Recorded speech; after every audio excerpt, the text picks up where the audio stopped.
Hello guys, welcome back to this channel. In this today's tutorial, I'm going to show you how we can add rotating city effect on InShot.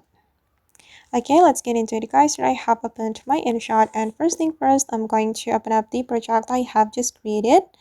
I'm going to open up this project, and as you can see, I have added audio spectrum effect to this video. And to make the video more captivating, I'm going to add rotating a city effect as well.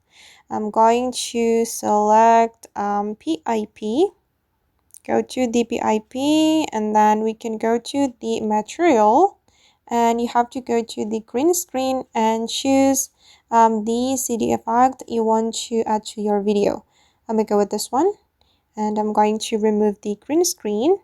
We're gonna go to the caudal and then select chroma, and you can select the green color and increase the strength and the shadow as well. Okay, and I'm going to zoom in to make it larger, just like this.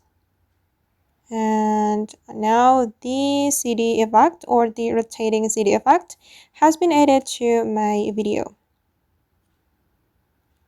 Alright guys, and that's all the way to add rotating CD effect to our video on InShot. I hope this tutorial will be useful for you.